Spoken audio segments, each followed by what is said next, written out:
Welcome back, everyone, to another episode of the Archivists. As usual, I'm Saint, I'm Rage. and today we have a very special guest with us. Hey, what's up? I'm unavailable. Do you want to tell us a little bit about yourself? So I have been in the social media and archive, if you would, space for 8-ish years now. I started initially on Twitter, and now I run most of my stuff through Instagram, and I have a couple of odds and ends and alternate pages and stuff. But my main account is unavailable.rsrch, which is just a shortening of research. Yeah, you mentioned alternate pages. I know you have unavailable media, right? Yeah, so there's unavailable research, unavailable media, unavailable studios, gear archive, which is like my car page that I maybe did for 3 months. And then I have Constellation, which is like the not really a backup account, but it's just kind of like the test page. Back before I changed my name to unavailable, it used to be Prada.jpg, and the secondary page was fuck Prada. But since I switched my name, we figured we had to switch that one as well. So I just That's a lot of pages. um, You said 8 years. I've only known like two other pages who've been doing it for 8 years. I think Bape Aesthetics was one of them. I forget the other one though. Do you think like the definition of archive has like changed over? Oh, 100%, 100%. When I first started out, like the stuff that we were posting was like strictly like ASAP Rocky, Supreme, Yeezy stuff, like very like hype beast. Um, I'd say it was more like fashion instead of like culture and music and stuff like that. I think it's become like a completely different thing, and like the stuff that I post and the stuff that I find interesting has also changed a lot since I was 15 or 16, I guess.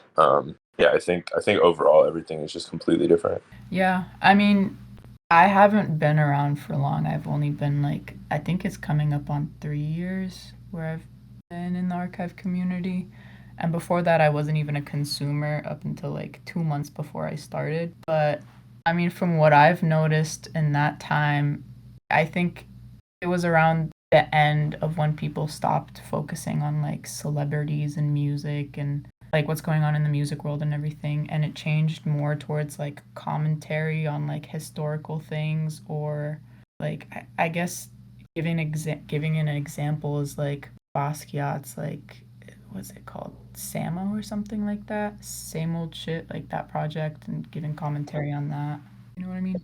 I think my like the thing that was weird for me is that I never really was like a consumer of a lot of this type of media. Like the time that I found it and started interacting with it, I already had my own account. So like I was building my own thing at the same time that I was exploring. There was never really a period where I saw it and then decided to do it as well, and then was really consistent with it kind of by accident over lots of ups and downs and cease and desist from Twitter and a bunch of other random stuff. Like it ended up here. So Mm. Do you think, that differing perspective kind of separates you from other pages? I think like my biggest thing that separates me is like I transitioned very quickly from just running an archive page and like being in the space to like now I work full time in creative and social media. So I have like an even more unique perspective because it's fully what I do for work. And like while I do run a lot of pages technically with unavailable, it's not even doesn't even hold a candle to how many I do for work. It's really like a small, super tiny niche in the grand scheme of things, especially for my day to day. But I think that's also what makes it so unique. So it's you kind of used your page as like a stepping stool to get opportunities that kind of emerge from archive in a way. Yeah, like I showed my page in my interview, and that was what got me the first position, which ended up turning into like a corporate level creative director position. And now I manage close to 100 different social channels for a large corporate entity. So Like if a smaller page were to ask you like, "Oh, how do I get like past archive? Like I'm tired of being an archive page and I understand like its importance, but like what's that next step I need to take other than being consistent with my page to get opportunities?" I think the biggest thing for me that I've learned is that like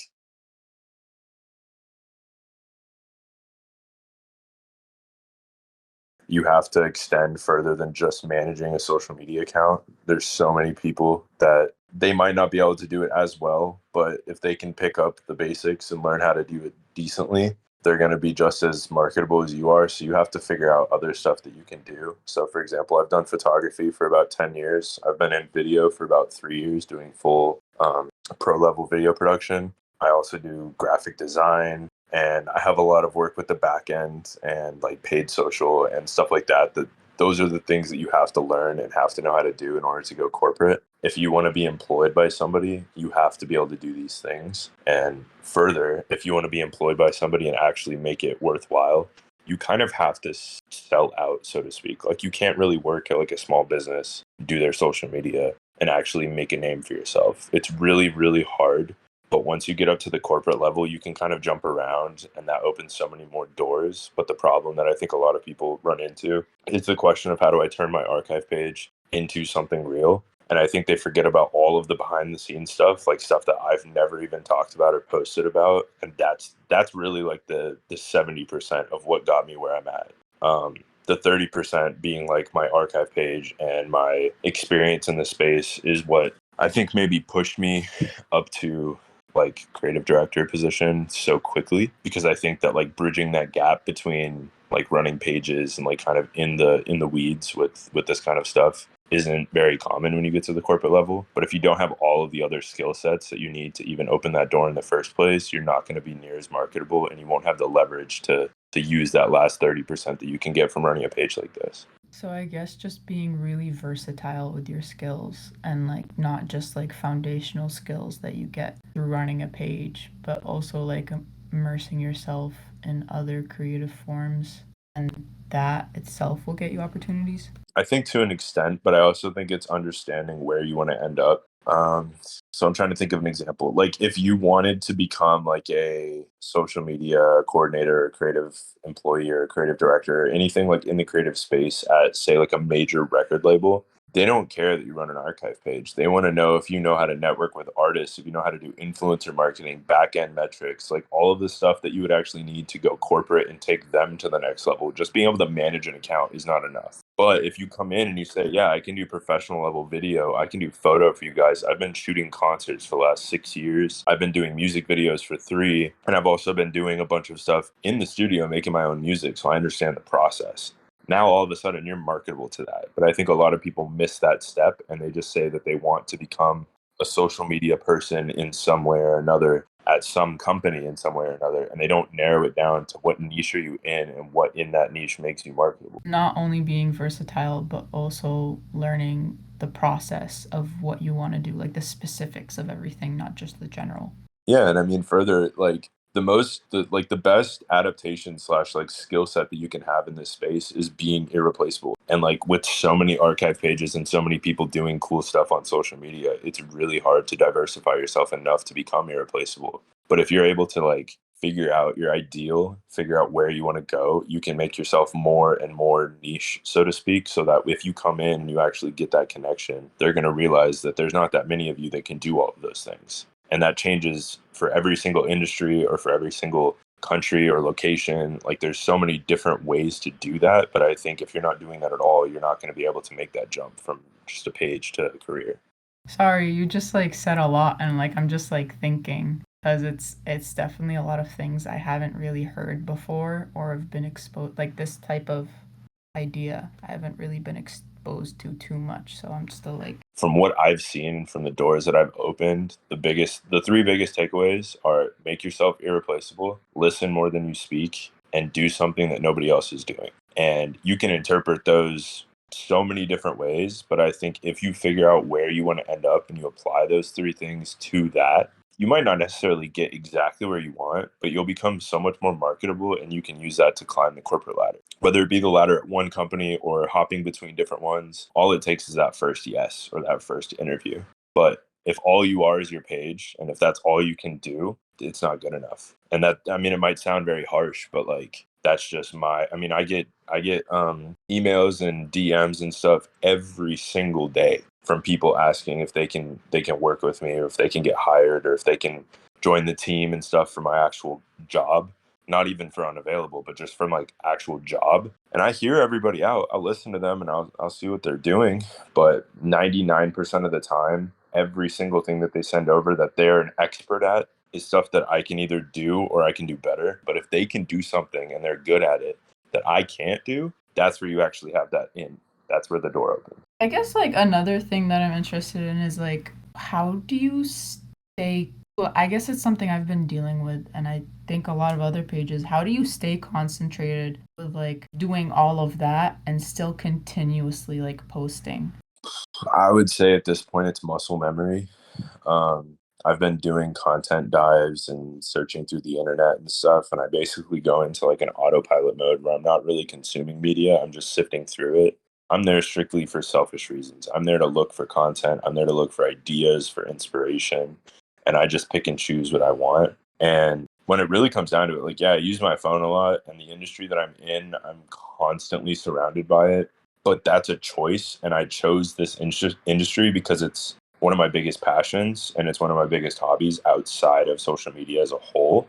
And so being able to blend the two, it quite often doesn't really feel like work. Was gonna ask, would you say that you tend to allocate like specific time, I guess, on your phone for specific things? So like do you just strictly use, social media for your career and then you try to like not use it in a or I guess use it during your leisure time? Because I feel like as in at least in my experience, having to use your phone for everything, especially if it's part of your job almost, it can become overwhelming for me personally. And I know you mentioned that you use it for selfish reasons and just trying to find content. So do you try to like allocate your time wisely so you're not like overusing it, or you would say that you're just like whatever, like you don't really pay any mind? I mean, I think full transparency, I spend way too much time on my phone some days, and other days I barely even touch it. And I think that it simply comes down to the fact that if you look at what you're doing as an art form, it's the equivalent of telling a painter to sit down and make a painting.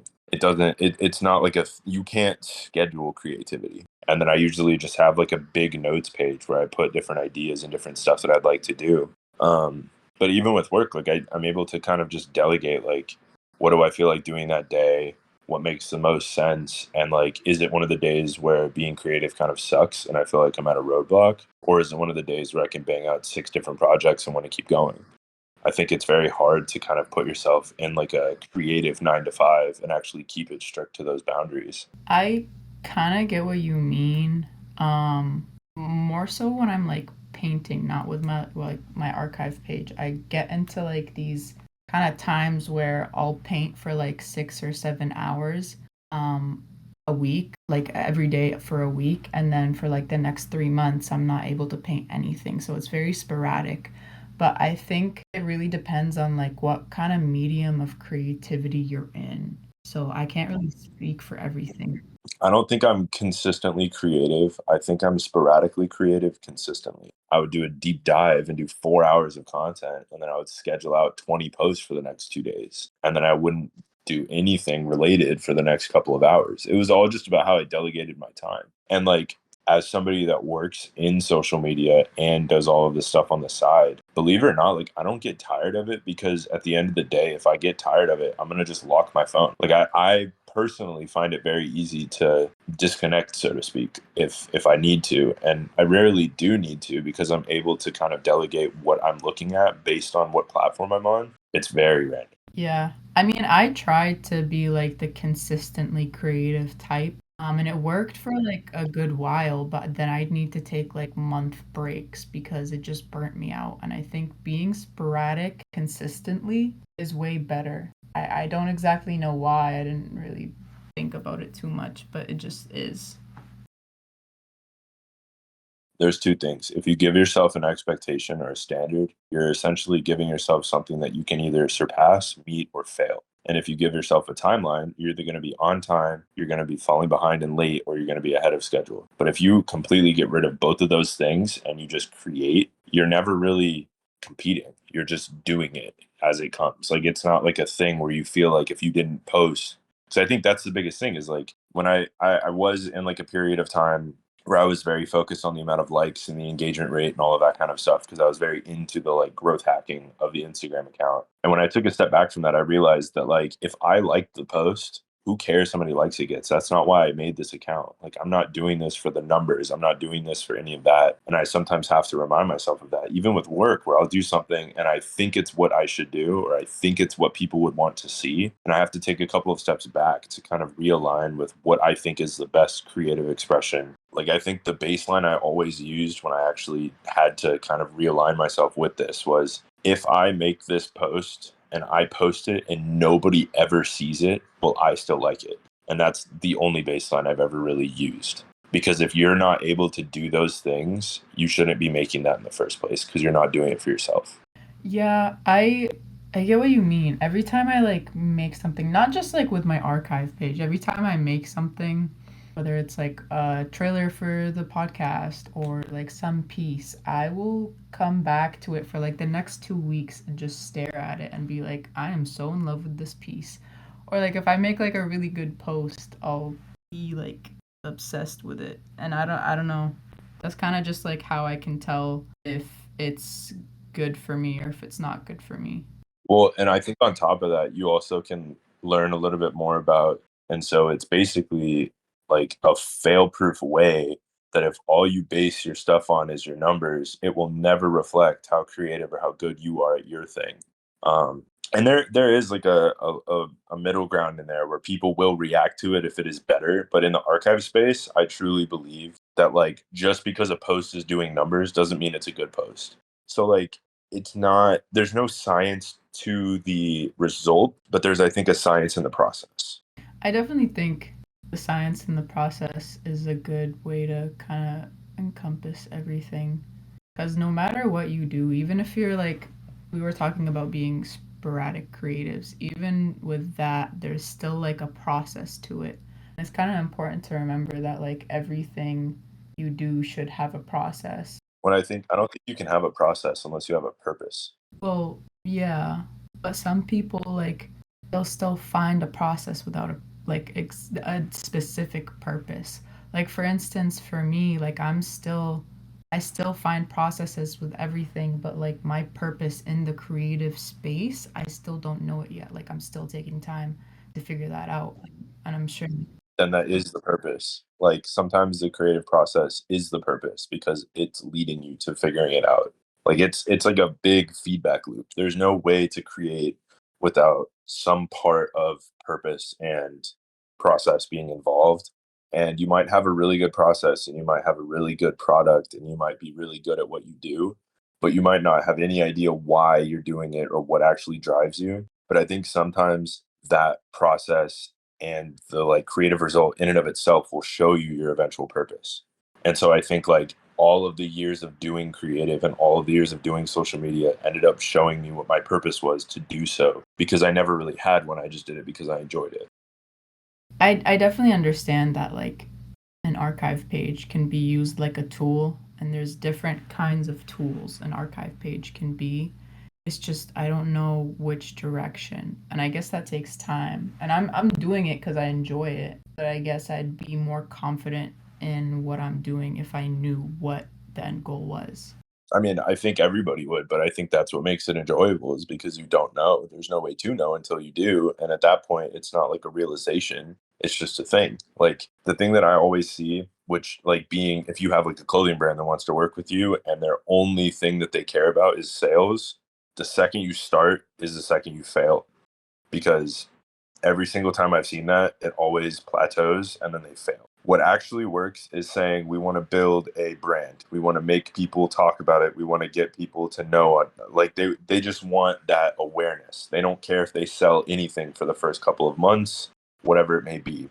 But that's what always works is if you try to focus like if I had started selling clothes or started a brand out of Unavailable the second I hit like 50,000 followers, I would have probably stopped running the account because one, I don't think it would have been successful.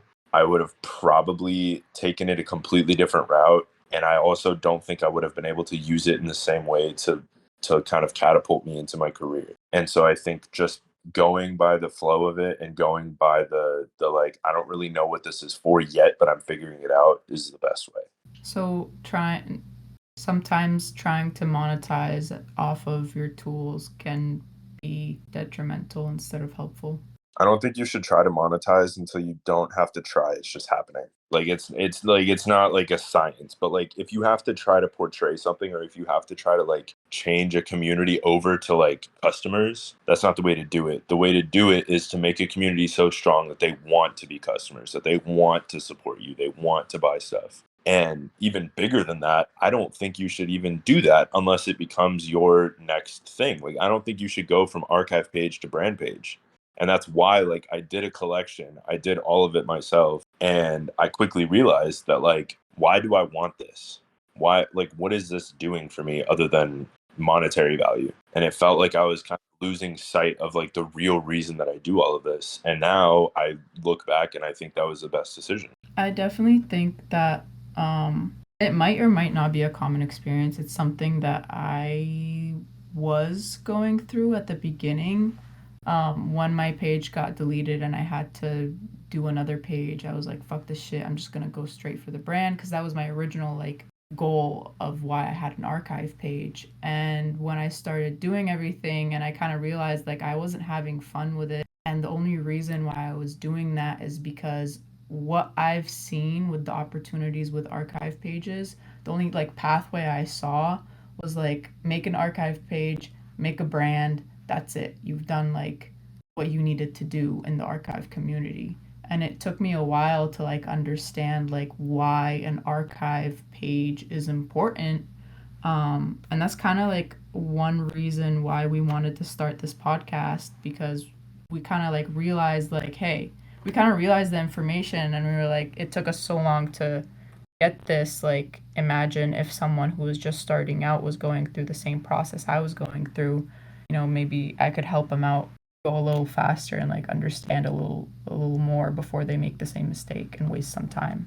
I think there is kind of a hard truth to it though, because I think with a lot of this stuff, you need to have that individualistic experience of those hard lessons in order to figure out why you're actually doing it. I mean, for an even bigger overarching reason, I can go back to the days where I thought that my future was to go to med school and become an anesthesiologist. Like, I was set, that was dead set on the fact that I wanted to go to med school. I wanted to get a doctorate.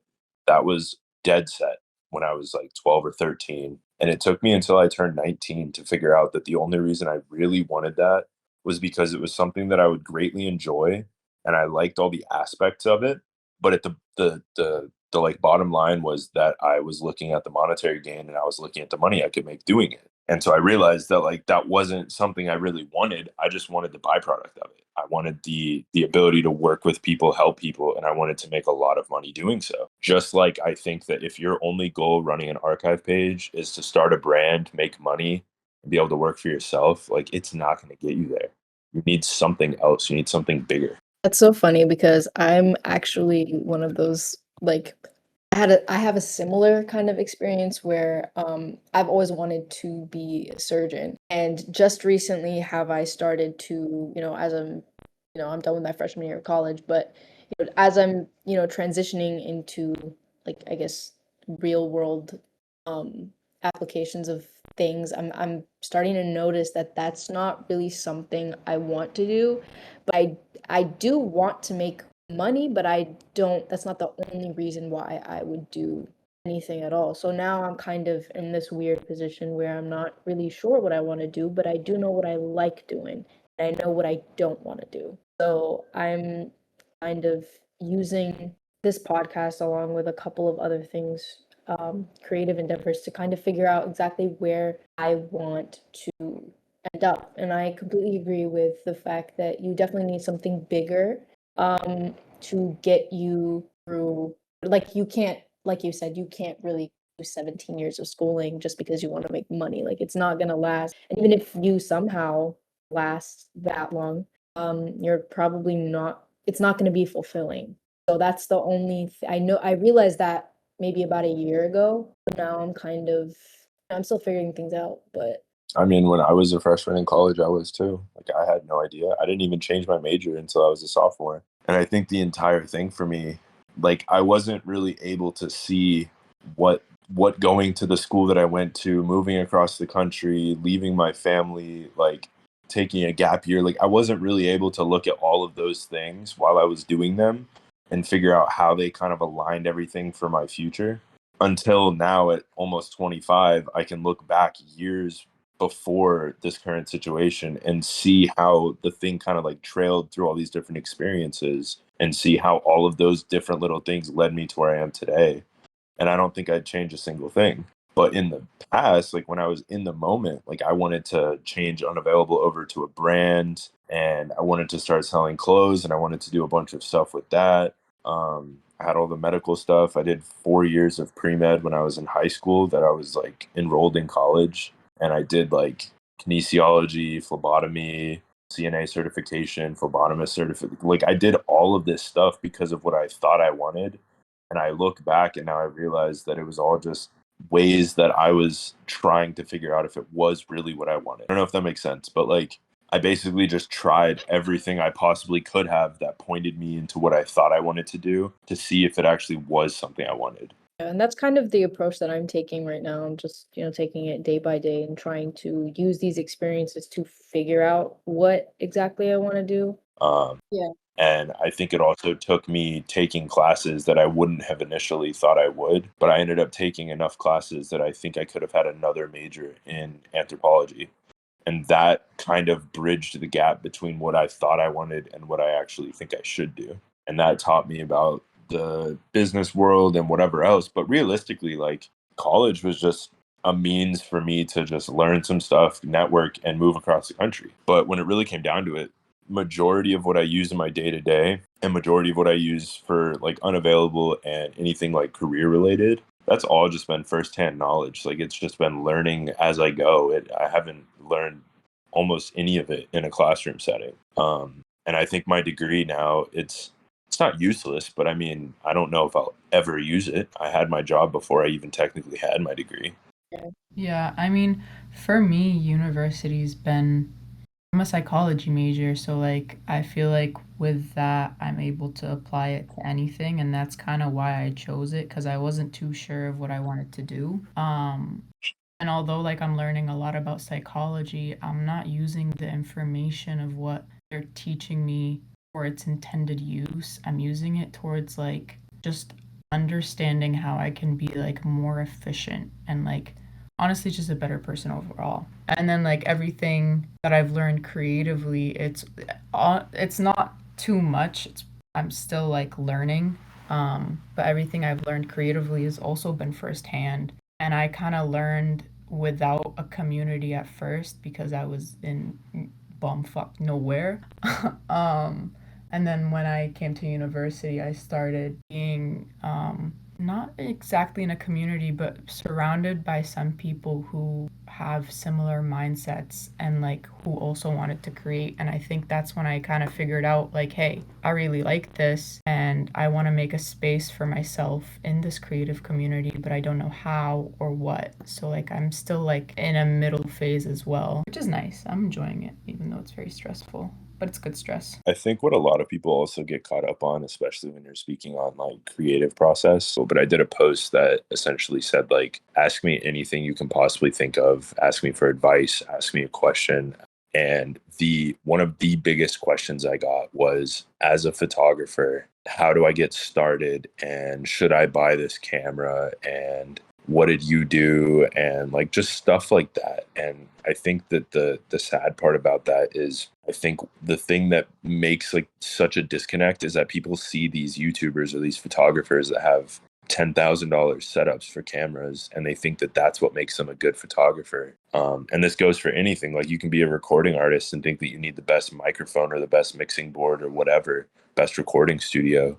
And Mhm. then you can look at somebody like, I'm pretty sure it was Steve Lacy who recorded his first album on GarageBand. And like, I think my biggest takeaway from all of that is that people are forgetting the fact that the best thing you can do is to just go do it as long as you're doing it and you're learning, because that's the only way you'll get better. Like you can't, even with the accounts and stuff, like people think that you need 100,000 followers in order to actually know what you're doing. But like, you can't just snap your fingers and get that many followers. You have to go through the process of getting there. And it can be a year for some people, it can be 4 for me, 4 for others. But like, instead of trying to figure out what the best way to do it is, or what the best practice is, or how to do this, that kind of advice and knowledge only goes so far. The best way that you can do it is to just start. And again, it might sound kind of pessimistic, but I've just had so many people reach out about photo, or about social media, or about career.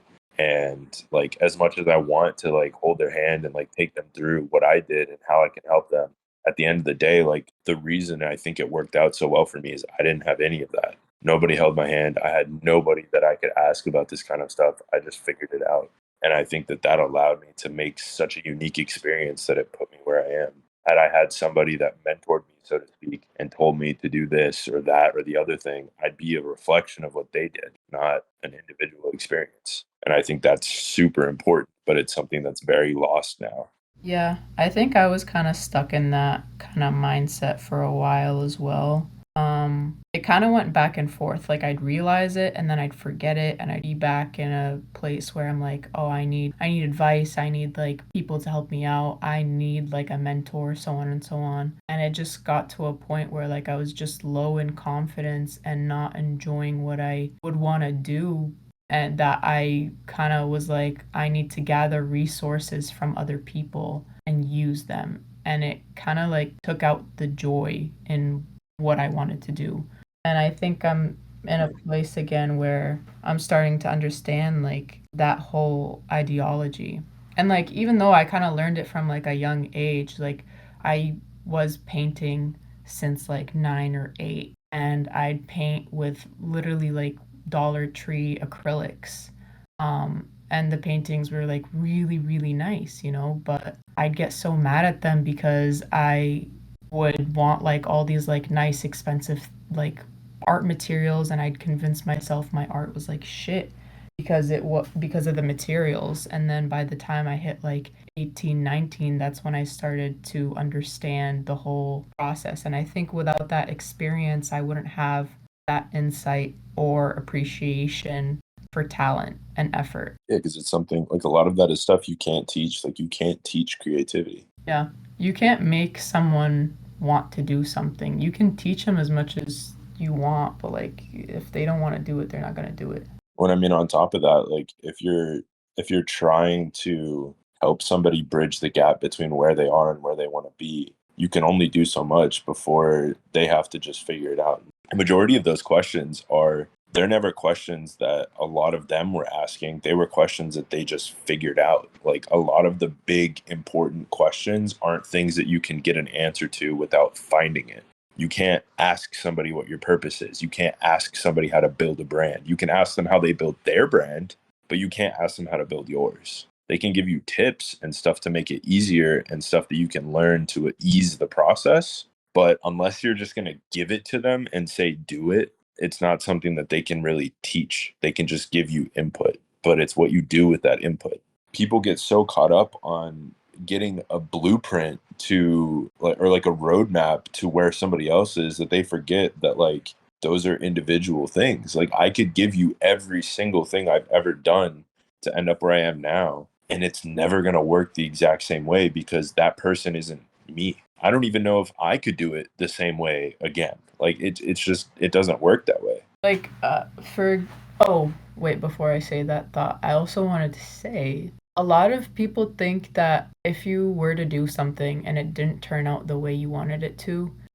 you'd consider it a failure, but it's just part of the process and part of learning. Like, in order to get like a really good idea, you have to make like 20 shitty ones. I heard that somewhere, I don't know where. But I think it's a part of that, but I also think like, when I'm doing a project for even like at work, like, my biggest thing is, if it's not hard, or if it's not challenging, or if it doesn't force me to learn how to do something on the spot, it's not enjoyable. It becomes autopilot. If I know every single aspect of it can be done and I'm used to it and it's not new, do what you can do and push yourself by yourself and see what you come up with, and then go from there. Because 9 times out of 10, what I've seen is that when somebody takes their own creative process and tries to push it, and they try to produce something all on their own, it becomes unique in the sense that like they didn't make something and borrow something from someone else. Because when you're in creative, like when you're doing photo and video, if you're really good at your craft, like you are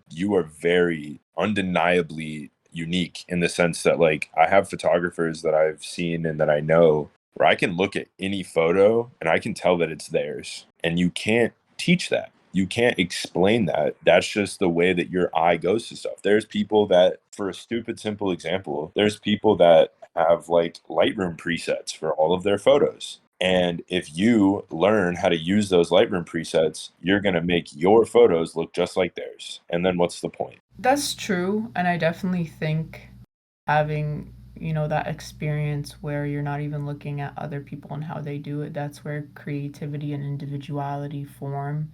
That's really what makes the creative community the creative community. But when I said YouTube it, I was thinking of like Adobe systems and like Oh, yeah, yeah. No, like I'm not saying to like not use tools to learn, but like if you're trying to just replicate somebody else's creativity, it's not going to be your own. oh yeah, no, I wasn't saying like YouTube a certain vision. Like there's times where like voice crack, but there's times where I'm like searching like a site.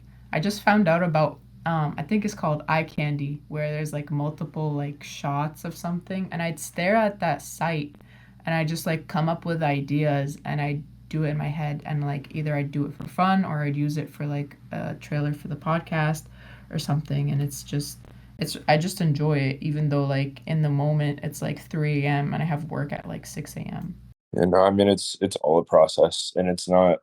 I don't think it's anything that anybody else can truly like tell anybody. And like I said, this is not me saying that you can't get tips or you can't get advice or you can't get any of that. But when it really comes down to it, like if you want to become good at your craft, you have to develop it yourself. And the more you have input, like it might help you, it might get you to learn it faster, but there's gonna come a point where you have to sit down with just you and yourself and figure out what your um I don't even want to use the word aesthetic, but like what your like if you're a photographer, you have to at some point develop your own style where those photos are specific to you and how you take them, the angles, the subject matter, the whatever it may be, to the point where if somebody is looking through and you have the notoriety, somebody should be able to look at those photos and say, "Oh, this person took them." That's when you've started to really hit the nail. No, yeah, you have like a really good point talking about like specific stylization, not just in like photography and everything, but like it also comes with, with painting, with videography, like honestly any creative medium, you can definitely like make it so people recognize that it's you through your work. But yeah, I mean, like we've talked about a lot. I'm definitely gonna take a second to like think and write my thoughts down somewhere. And with that said, I think that's the end of episode 9. Um, do we want to leave them with a question? Do you have any ideas? I don't know. What question would summarize this episode? If money was not an issue and you were essentially retired, I know the like first thought that might come to people's heads is like just enjoy the money and like travel and do whatever else. But if you had to do something, what would you do? Yes, like what is it that you truly want to do? Like what's at your core? I think that was a really good question. One last thing though, like is there any kind of advice you have to like figure out these types of questions you kind of have to come up and answer yourself? Where if you have like an answer to something, you have to ask yourself why 7 times and you'll actually figure out the real reason. Like if you say, I don't want to go to med school, and then you say why, and then you figure out that answer, and then you say why again, and you keep going, you will, I think it's like, I believe it's like 5 or 7. Almost every time you will find like the deep rooted reason for something if you just do it over and over. So, like, for example, I don't want to go to med school. Why? Because 17 years is a very long commitment and I don't know if I can do it. Why? Because my motivation isn't strong enough. Why? Because I'm doing it for money. Why? Because I think that that's something that will get me to the end goal that I want. why? And then it's like, because I haven't explored that end goal long enough, there's other ways to do it. And then like I kind of just figured out that the original question, why do you not want to go to med school, or why do you want to go to med school, I just answer that by saying like I haven't explored the other options because I know my motive. Does that make sense? Like if you just ask yourself that over and over and over, because if you only ask it once, it's very surface level. But if you just keep going, exactly, you'll get down to the real question or the real answer. I'm gonna start doing that. I'm gonna start applying that to myself. But I did want to add that mindset of continuously like asking yourself why, I think that that's very important in anything that you do, because intention matters, because wrong intentions can lead you to do things without even realizing it, and then one day you'll wake up and you'll find yourself like, oh, I wish I hadn't done this. But had you asked yourself, before, why am I actually doing this, then you would have, probably done it very differently. But yeah, that's part of the reason why I try to ask myself why. And I've started doing it more recently because, like I mentioned, I'm just like not sure what I want to do. So I hope to apply that more often. So I'm glad you brought some light to that. Thank you guys so much for tuning in to episode 9. Be sure to check out me and Saint's IGs linked below, and our podcast IG archivists.cntrl as well. Yeah, thank you for actually taking time and talking to us. I really enjoyed it. I learned a lot. Yeah, of course. Thanks for having me. And with that being said,